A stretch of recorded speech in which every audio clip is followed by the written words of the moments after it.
Daybreak 2. You've probably seen the first developer commentary I made for the first Daybreak, but in essence, I started development on this rather quickly. I want to say like a day or two after the first Daybreak. I wanted there to be a bit more of a story focus. I wanted it to feel more personal. My goal was just to do Daybreak 1, but actually good. I mean, I don't know if I succeeded in that, but, you know, this game exists. It's a thing that happened. As for immediate additions, the first thing I tried out was a dash maneuver. I was playing a lot of the Resident Evil 3 remake at the time, and it sort of reworked the dodge from the OG, wanted to try something like that. So I added in the E-dash, which was, I want to say, improved the momentum of the game a little. I'm happy I included it. It was neat. Now, immediate changes here, or a few immediate changes. This one's cosmetic. The typewriters were switched out for radios, which were, again, based on changed. I am genuinely terrified at how much of an influence that game had on this. I mean, I like changed, but, you know, terror.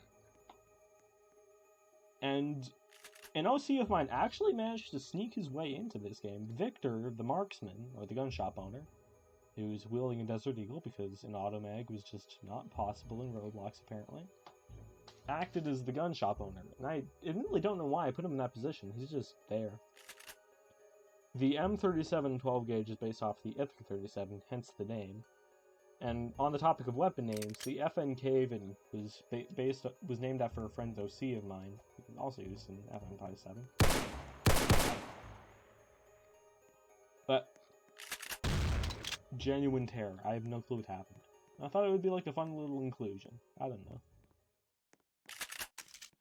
Initially, this area had Silent Hill 2's Alone in Town. I really wanted to keep that, but unfortunately, Roblox copyright is a thing that exists, and that was not possible. A bit of an interesting thing about this game's environment. The first was just kind of a generic, you know, lab, get out of there, escape, yeehaw. But this was actually based off a real location, Nanaimo, British Columbia, or at least the entirety of Vancouver Island. I went there a lot as a kid, and the boys on the way. What do they do? What are they doing? Oh, okay. I thought it would be neat to sort of have a location based on somewhere I've already been to. It would make the game feel a bit more personal. This car is actually the one that Subject and Security used at the end of the first game to escape. I just thought, considering how much Subject appears in this game, it would be neat to sort of have that car there.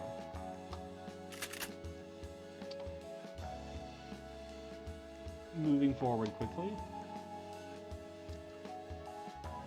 And these tunnels were based off, like, I think these tunnels around, I want to say Kamloops, which was on the way to British Columbia, or Vancouver Island. They had this really weird orange color. It was whack. I didn't know what to say. Whisperers are an enemy idea I'm proud of, but didn't know if I executed well. Basically, they usually stand still, but if you go really close to them, they pretty much go ape on you. The thing is, I think I made their hit area so small that you basically have to just run up next to them if you ever want that to happen. You want to can have to. Which defeats the point, but, you know. Oh, one other thing I posted about the guns from the original was, now your clip doesn't get discarded. They're not counted in clips, they're counted in bullets now, so yeah, that's good.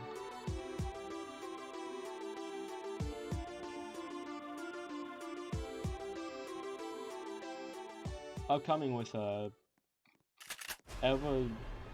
the Shadow, I think. Braid is off right now, I'm sorry, but I sort of wanted a shadowy character to exist as an antagonist, replicating the player character, adding some mystery, that kind of thing. But moving on to what I considered the second act, I split most of these games into acts or sections. back by the beachside, this was an area entirely based off Nanaimo, or a place in it. There was this pool there called the Aquatic Center that I really liked going to and like to visit again, admittedly. I wanted the player to have to go into this entirely separate area in order to get past. And funnily, this is actually the first area I made for the game.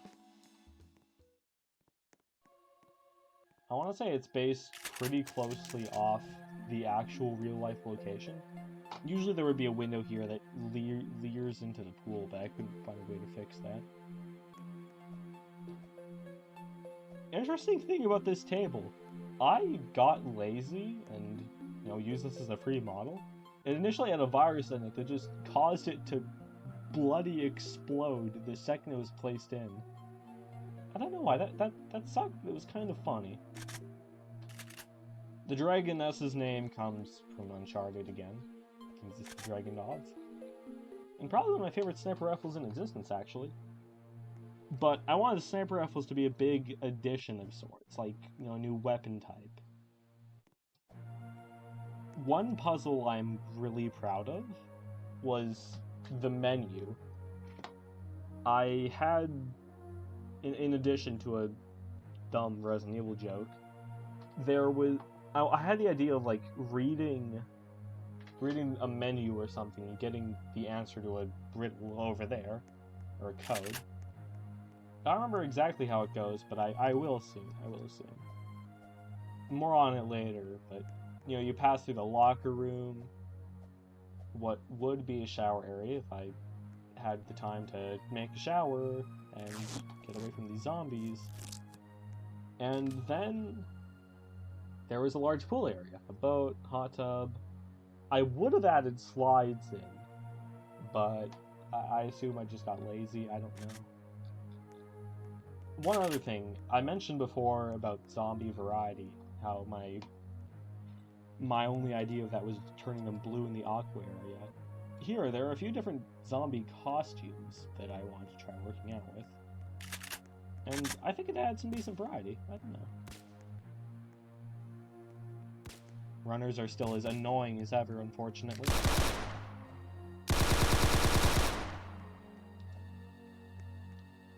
This is the other part of the puzzle I mentioned earlier. A burger and cod, so... the SS Whitewater is also the name of the boat that was in the Aqua Center's pool.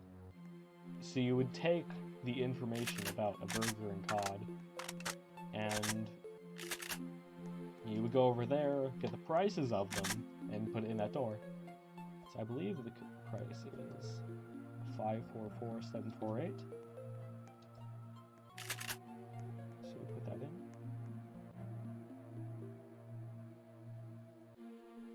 I think that this is my favorite part of the game, actually. It's admittedly very simple, but I don't know, it just feels nice. Oh, that actually does remind me. I want to put a bit more focus on the extra weapons very quickly. So, with the original, if you fully completed the game, you could get a double-barrel shotgun. But in this, I added a couple of extra weapons. The first is the SX Kyoku, another instance of, C slipping into this game through a name. I sort of wanted it to be like an ultimate handgun, burst, higher capacity, way higher damage. Just like a little thank you for playing the game. So you guys remember the big shotgun thing I mentioned in the first video? Because I do. I remember. I added that in mainly as just the fun little joke to an inside joke that we have. It's dumb, it's stupid, but I don't know, it was neat. And now for a brief demo. The gun also initially launched you, like you could sort of rocket jump with it, but not only would that lag the game out to such a comical degree, it would have also completely broken what little stability this has. Oh, subject's already dead. He's already dead.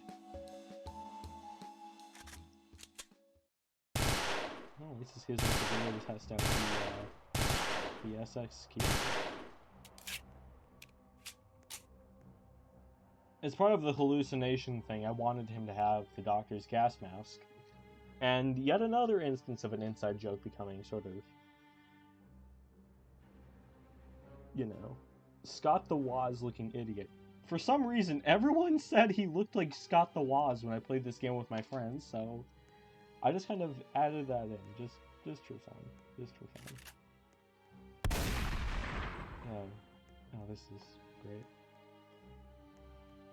This section was the ire of basically everyone of my friend group who played it. Just tight jumps everywhere. Very painful. I still don't know why I thought this was a good idea.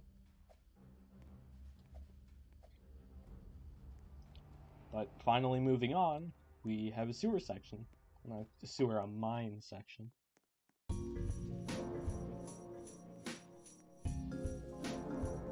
Sorry, just listening to Fever Chill really quickly, the greatest song in all of Silent Hill.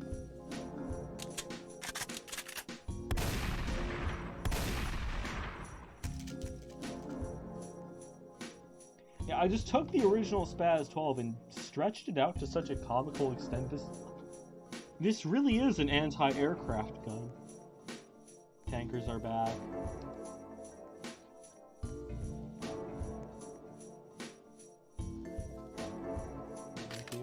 The HL2, named after Half-Life 2, was basically my attempt to set right what went wrong with the Jack 11. It still has a slow rate of fire, but actually does some relatively damage.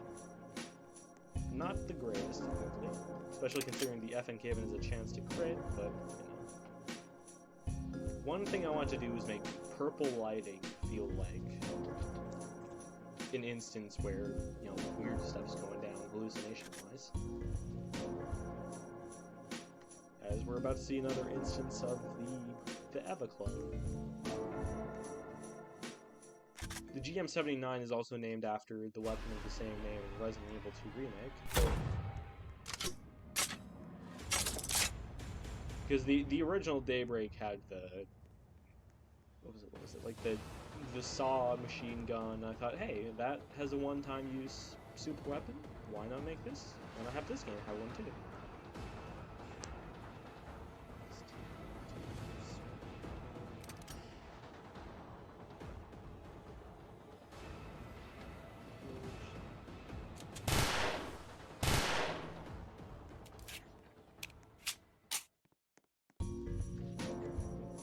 I still feel the Aqua Center is one of my favorite parts of the game, but the mines would either be a close second or third, because what's coming up would probably be my second choice to this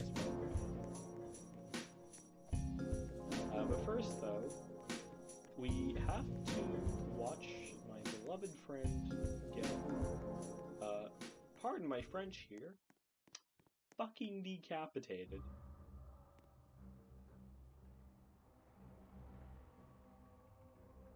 Yippee! This is meant to show, like, subject's brutality to some extent after the events of the first game. And there was this kind of running joke I had, or I don't know if I can call it a joke since I was the only one who knew about this, but for the longest time, and to some extent still now, Victor, the character that I mentioned earlier was the gun shop owner, always died in whatever plot he was in. So, hey, screw it, he dies here now. Also, I'm pretty sure you can still kill him. Yeah. You can still commit homicide.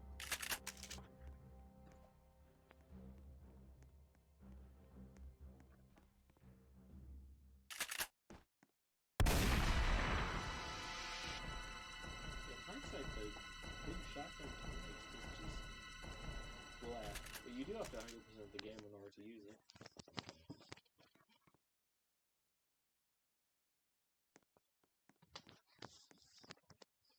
This was based off a lot of camps I went to when I was younger and went to Vancouver Island. It's a bit more bright. It just feels more hopeful, I'd say. It's nostalgic. That's probably how I describe this game. It's just nostalgic. reminiscing of, times that are no longer here, but ones that you want to go back to, right? I don't know how to put into words, I'm sorry, but it kind of ties into the game's themes as well. Who you were in the past, who you are in the present, all that. Moving on from the depressing stuff, this police officer was meant to have more relevance, but unfortunately, this game sucks, so he's just kind of a one-note character that exists. The side mode officers does kind of tie into him, though, since, let's assume that there's a team of 4 officers that visits this island with a zombie outbreak going on. He's the only one left. And since I'm on that sort of topic, this game was radically different when it was first being brainstormed. The initial idea, funnily enough, was for this person to for it to take place on a BC ferry, and another old childhood thing. Another zombie outbreak, and some guy just struck his way out on an infested boat.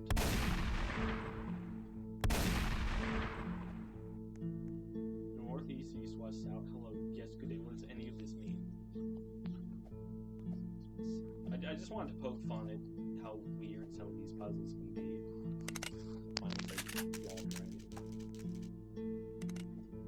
So, 61175, yep. The Smithin, named after Smith & Wesson, the creators of this sort of firearm. I forgot what word. 61175, I think.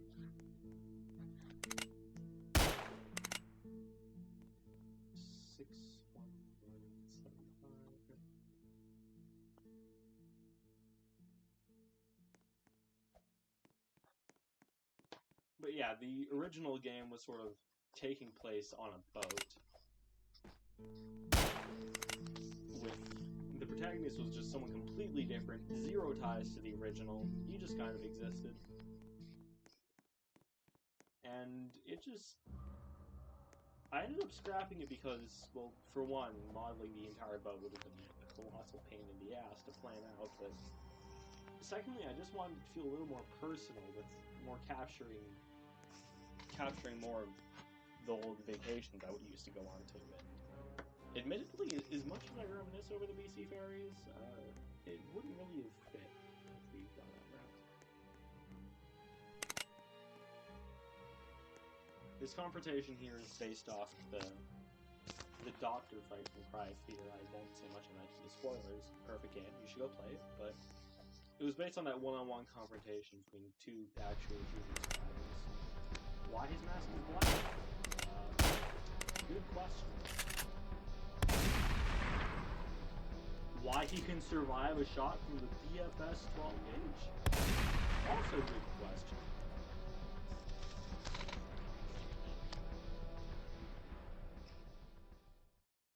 More purple with Eva realizing, hey, I'm the one who made the zombie virus. I worked with the doctor. I'm really not so sure why I included that as the big plot twist. I just thought it would be another instance of purple. What should be a radio that says something about her, but I guess not. And finally, I thought that the only way to wrap up a game that was so close to my childhood, going over to British Columbia for vacations, was to wrap it up where they usually wrap it up. The ferry terminal, heading back home, all that. Though admittedly I could have made it a whole lot more decorated. And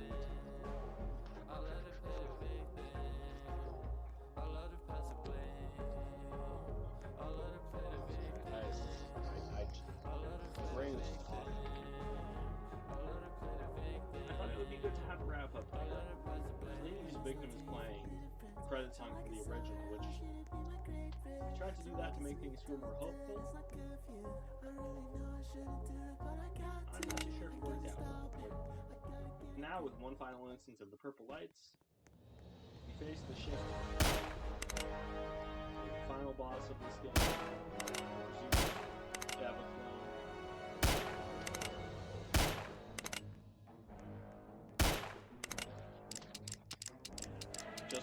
time, you can completely skip over this if you want to, but I don't think I will. That's the same case with the Blox Plus games now, I think. The really built on an honor system, and that's really stupid, but also hilarious. That concluded, though, we can finally escape down to a helicopter and conclude the game. I think this was definitely an improvement over the original. Not by too much, I'd say, but it was better. I think, at the very least. I'm glad I made this. It was very good in terms of teaching more about survival horror. I had the opportunity to make some fun jokes, and it ended up being a really fun time with my usual friend group who playtest this sort of thing. I do have a Daybreak 3 idea, but I'm not too sure if I'll put that into motion.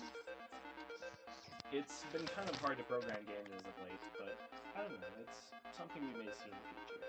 Whatever the case is, thank you for watching these dumb developer commentaries, and I hope you have a wonderful day. See you on the flip side.